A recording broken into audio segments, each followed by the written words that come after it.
বেসরকারি স্কুল কলেজে কর্মরত এমপিওভুক্ত শিক্ষক কর্মচারীদের মার্চ মাসের বেতনের প্রস্তাব আজ মঙ্গলবার শিক্ষা মন্ত্রণালয়ে পাঠানো হতে পারে।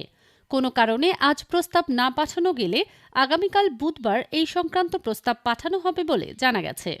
মঙ্গলবার ৩১ মার্চ মাধ্যমিক ও উচ্চশিক্ষা অধিদপ্তর মাউশির একটি সূত্র জানিয়েছে, ৪.৫ লাখের বেশি শিক্ষক কর্মচারীর মার্চ মাসের বেতনের সারসংক্ষেপ education management information system EMIS sell থেকে মাউশির মহাপরিচালকের দপ্তরে পাঠানো হয়েছে।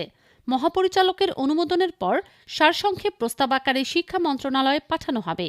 এই বিষয়ে জানতে চাইলে মাউশির অর্থ ও ক্রয় বিষয়ক পরিচালক professor Mohammad Monir Hossain the Daily ক্যাম্পাসকে বলেন, মার্চের বেতনের প্রস্তাব আজ পাঠানোর কথা। কোনো কারণে আজ সম্ভব না হলে আগামীকাল এই সংক্রান্ত প্রস্তাব পাঠানো হবে। জানা গেছে, প্রতি মাসে শিক্ষক কর্মচারীদের বেতনের প্রস্তাব পাঠান প্রতিষ্ঠান প্রধান। অনলাইন বিল দাখিলের পর তা যাচাই বাছাই শেষে অর্থ মন্ত্রণালয়ের সঙ্গে সমন্বয় করে বেতনের অর্থ ছাড়ের ব্যবস্থা করা হয়।